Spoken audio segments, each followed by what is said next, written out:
became the president of Harvard University. He comes from an elite family. He has uncles, and I think his uncle and his dad were both really good economists too.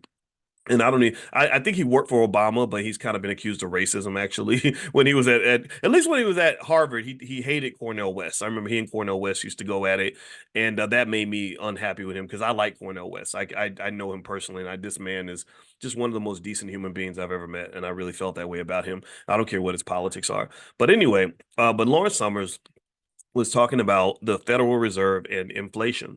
And as you know, in the economy, the biggest battle for the last 2 or 3 years has been ways to reduce the out of control inflation that has gripped the economy since the pandemic.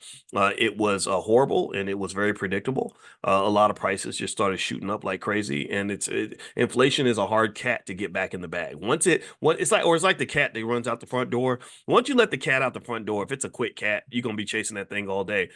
That's what inflation does. Inflation is just the cat out the door that's running up and down the street and can't nobody catch it. And you're diving in the mud and it's really, really hard. So you don't let inflation get out of control, right? But we did. And they've been working to get it down for the last couple of years. Well, one thing that was interesting was that they asked him this very interesting question I thought I would bring up today. They said, if the Fed is saying that inflation is under control, because that's what they've been announcing, is that the other day, a lot of you that own some of the stocks that we talk about in the Prime program, you probably saw some of those stocks go up because inflation went down.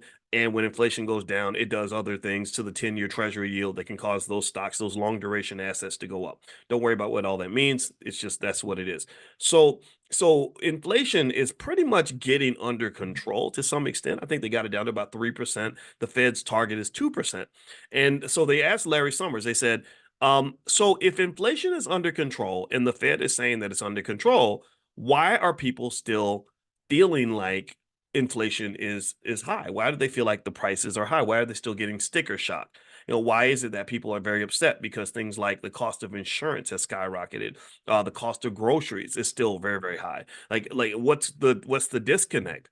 And he made a very simple point that I wanted to mention to you all is that he said reducing inflation does not mean that prices go down.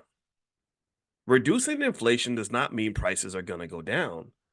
Reducing inflation means that prices are still going up. They're just going up at a slower pace than they were before.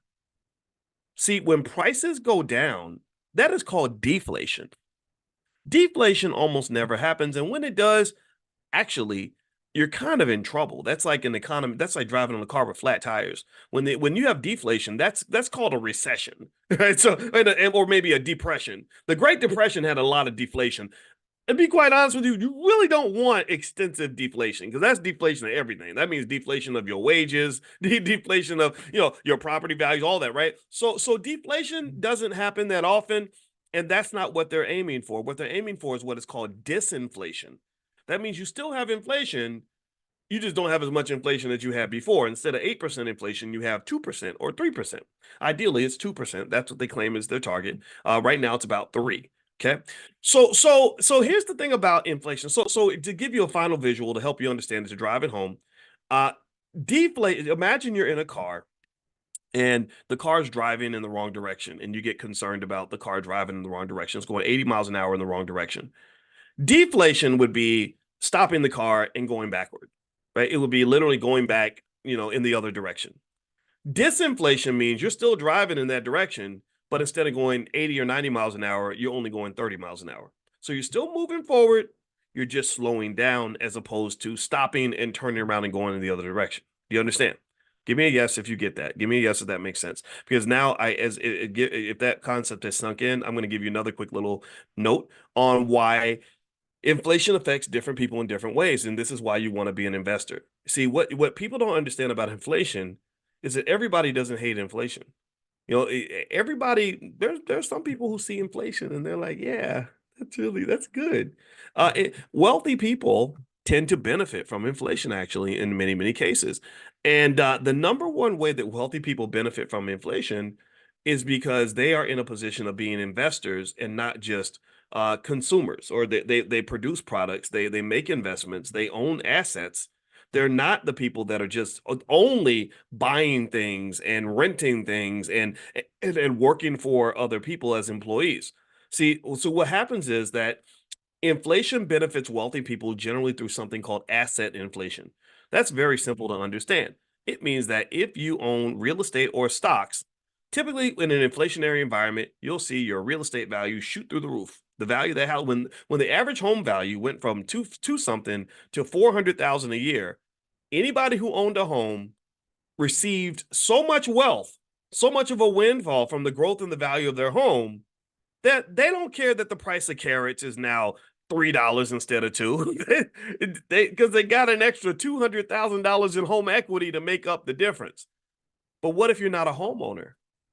What if you're a renter? A lot of us are renters, and we know this. A lot of us, and again, this is where economic culture comes into play. I talk about culture a lot in my book, The 10 Commandments of Black Economic Power. If your culture is that of a renter, then yeah, you're getting hammered. You're it's like you're getting the bad stuff, but you don't get the good stuff. You're getting, for some people, it's no pain, no gain. For some people, it's just no pain, no pain, meaning that you're getting the pain, but you're getting none of the gain. Right. So asset inflation actually tends to exceed regular inflation. So if you want your wealth to keep up with inflation, you have to be an investor. This is not optional. This is not something to think about. This is not something you do in your spare time with your extra money. This investing needs to be as fundamental to your economic strategy as paying your bills. It has to be as fundamental as paying off the cell phone. It has to be as fundamental as paying the car note. Investing has to be a part of your family culture at a deep-seated level so that when inflation does hit, which it's never going to go away, your family's wealth is able to rise in a way that compensates you for what you're losing when you go to the grocery store and everything's a little more expensive. Also, they have something called debt devaluation. When inflation happens, the value of the dollar drops. So if you are in debt, then the amount of debt that you have to repay drops because of inflation. So now debt is one of those mixed bags. Debt can be good, it can be bad.